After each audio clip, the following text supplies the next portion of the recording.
Hello, in this video, we're going to be looking at how to complete a timesheet. The first thing we're going to do is add some items to our timesheet. Adding items to the timesheet can be done in one of three ways. The first way we're going to look at is clicking Add Task. Here we have the Add Task menu. We can select the items we'd like to add to the timesheet. We'll open a drop-down selector, and here we can also add a term to filter the results. I've added the term abacus, and now I'm only showing the clients that relate to the search term abacus. I'm going to select Design. I can then select the project I'm working on and the activity. You may notice these activities appear in purple. Purple items can be added directly to the timesheet, whereas grey items, such as the previous two levels, are container items. I've selected my item, and I'm going to click Add to add it to my timesheet. The second way we can add an item to our timesheet is by clicking the search button. I'm going to add a search term, and I'm going to put in lock and click search. This returns all the results at a time entry level for lock. I'm going to select this item and click select to add it to the timesheet. The last way we can add an item to the timesheet is by expanding the left-hand menu. Here we have a list of all the clients that we can record time for. We're going to select Abacus Design. Here we can see the projects that we can record time for. With the project selected, we can see the activities we can record time for.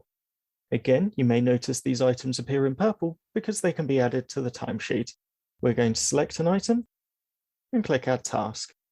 You may notice that adding items from the left-hand menu and using the drop-down selector both use the Add Task button. If the left-hand menu is expanded, then Add Task will add an item from the left-hand menu. If the left-hand menu is closed, then clicking Add Task will open the drop-down selector. Now we have items in our timesheet, we can record time for them. I'm going to add 1 hour, 2 hours, and 3 hours, and click Save to commit my changes. Here you can see that my day total has updated to 6 hours, and my weekly requirement has updated to say I have 31.5 hours left to record. As the system suggests here, we can also record time to the nearest quarter of an hour using a unit value.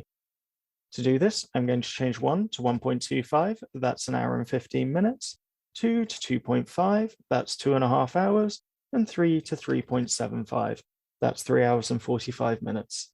Again, I'll click Save to make my changes, and my day total is updated here, and the weekly requirement has updated here. If I wish to record some additional information about an item, I can do so by selecting the time entry and clicking Notes. This opens the Notes pop-up, and I can record some additional information about items I've been working on. I'm going to add Note and click OK and Save. You may notice that the time entry has become an orange color. This indicates that there's a note attached to it, and if you hover your cursor over an orange time entry, you'll receive a box showing you the note. We can also filter our timesheet if we're looking for a specific item. For example, if I click Filter Activities and add Abacus, now only the results for Abacus in my timesheet are displayed. If I click the X, all items are displayed again. To see that once more, we'll put in lock, and now we only see the items relating to lock. We're now going to complete our timesheet week. To do this, I'm going to meet my minimum required hours, and I have 30 hours left to record for this week.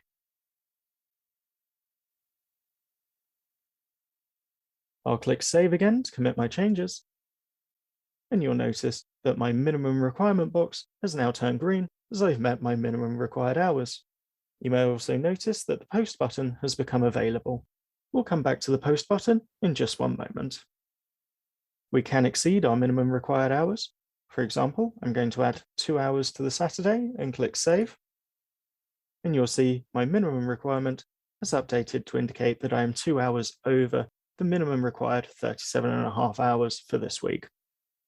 Your minimum required hours may be different. The Post button is used at the end of the week when you're happy with your timesheet and there are no additional changes to be made, as once the timesheet is posted, you'll be unable to make changes to it. We'll look at this now. I'll click Post. We have the Post confirmation box, and I'll select Confirm. You can see this timesheet's now posted. We're unable to make changes to it, and we have a posted mark here, showing us that the timesheet is posted and the date and time it was posted. The next time we log into Tempora, we'll be automatically taken to the most recent uncompleted week. You can manually select different weeks by using the left button to access a previous week, or the right button to add a future week. You can also choose a week with the date selector. We're going to select the 14th. You may notice that the items that we previously recorded time for have been automatically added to this timesheet week. Any item that you've recorded time for in the last 2 weeks will be automatically added to the timesheet week, and any item that you have not recorded time for within the last 2 weeks will be automatically removed. You can always add new items to the timesheet week with any of the 3 methods that we saw at the start of this video. If you wish to remove an item from the timesheet, you can do so by clicking Delete and clicking Confirm. If you have any questions about completing your timesheet, please click the Support button in the top right-hand corner to contact our team. We'll be happy to answer any questions you may have.